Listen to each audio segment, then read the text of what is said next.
how they say some Jews are business-oriented people?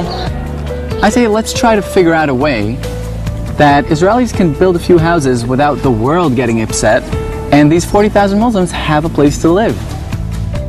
And that's just the tip of the iceberg.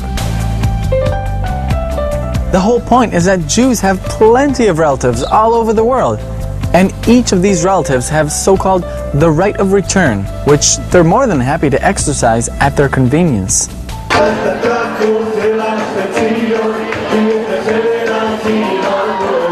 Not only that, but they seem to continue to discover more degrees of relationships to Israelis.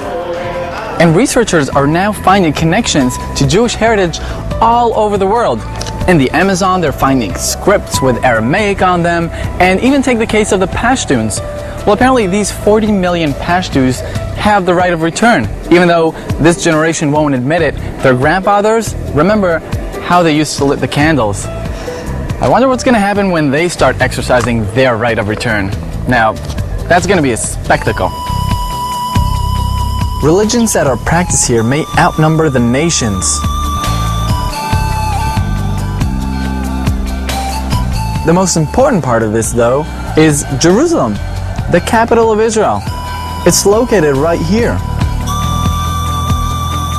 All the major religions consider it their most holy place, the one closest to God.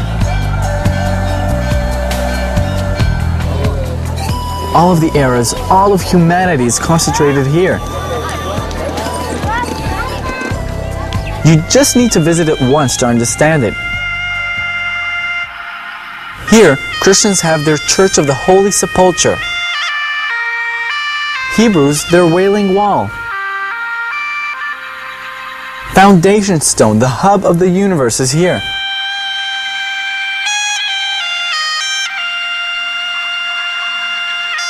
Muhammad, the Muslim prophet, is believed to have ascended to 7th heaven from here as well. Religions here? Well, they're not as simple as they seem either. Christian branches are numbered in the hundreds. Orthodox, Protestant, Catholic, Gregorian, Mormon.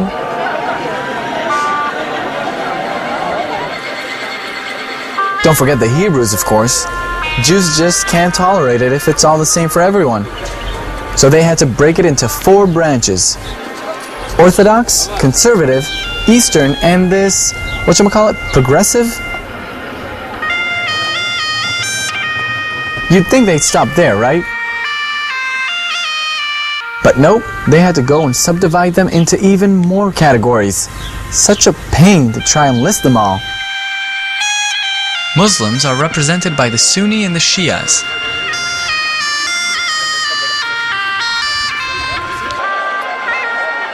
There are also the Druzes and the Samaritans, who have their very own and rather ancient religions.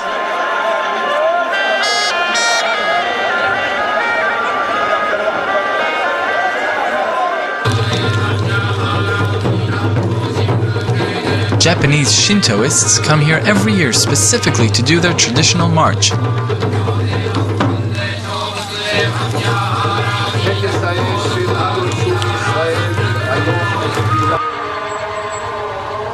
Not to exclude Hindu, Buddhists, Krishnas, and yogi. Can't do without them, of course.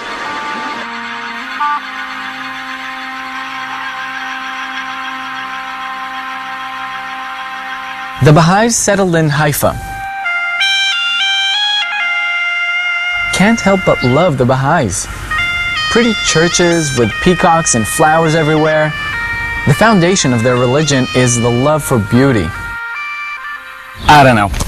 If I don't go entirely crazy from all this messy business, I'm definitely going to turn into a Baha'i and I will love everyone.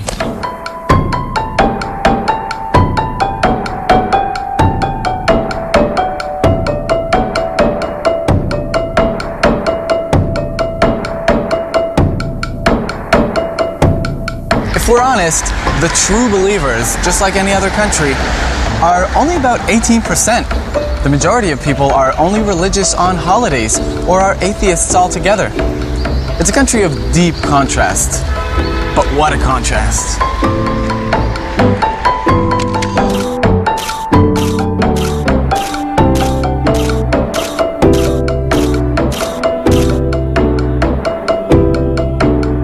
While pious Muslims or Orthodox Jewish women do not allow even the skin of their hands to show from under their clothing, and they follow strict rules,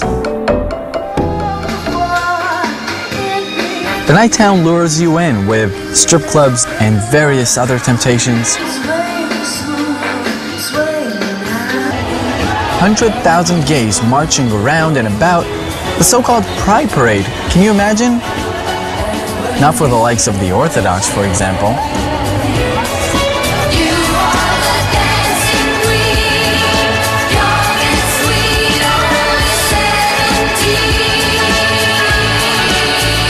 I know, this could get really crazy. But good thing there are a lot of specialists around. Did you see all those post-its on the bathroom stalls advertising for psychiatric help? There are so many specialists here. Well, might as well take one just in case.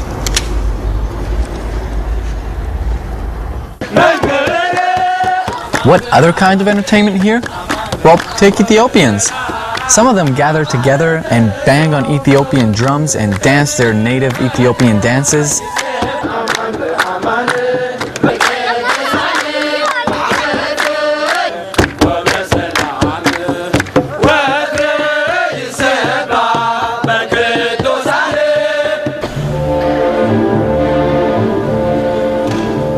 If your soul calls for something a little more refined, well, here you go. Welcome to the Symphonic Orchestra concert. Or maybe a Russian theater? Sergei Ivanovich Metropolitansky.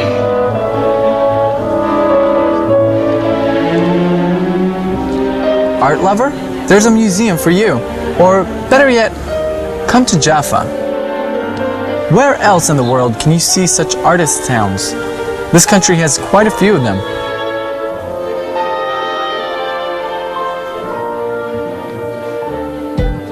Hungry yet? How do you make up your mind where to go to eat in a place that has everything? Which cuisine are you in the mood for? Russian, Italian, Chinese, or German? Or maybe we're feeling a little experimental today. You know what? Go try a Yemen lunch. Phenomenal. Can you grasp what's in this melting pot? A killer mix indeed. If you look at each one individually, they seem really normal. Even manage to live together peacefully. On the flip side, it wouldn't be Israel if everyone wasn't fighting with everyone. There's a saying that it takes 2 Jews to form 3 parties. During a recent visit, an American politician asked an Israeli politician, how many parties are there exactly in Israel? The Israeli politician answered 20. So the American obviously asked him, well, how many citizens do you have exactly? 7 million, the Israeli said. The American replied and said, whoa, you guys should be good with only 1 sheriff. In any case, political struggle between parties is one of the top intellectual priorities for all citizens here. Their favorite political game is to express their dissatisfaction with all government. Always unhappy with something, they do watch their living conditions improve.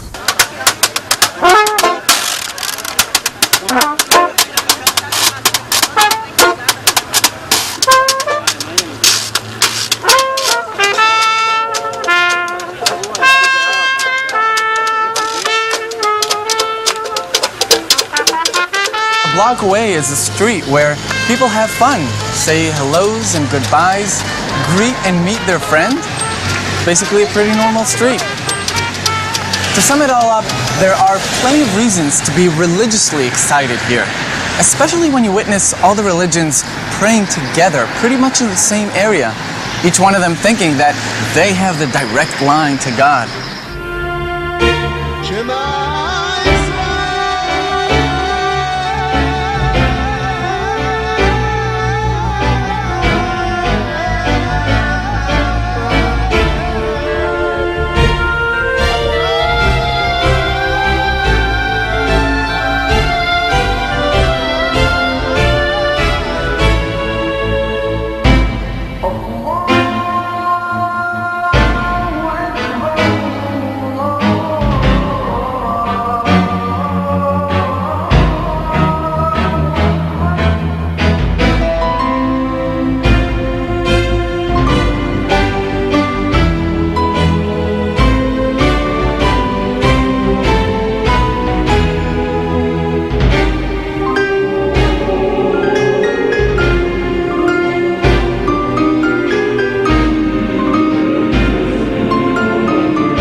It's a complicated country, no doubt about that.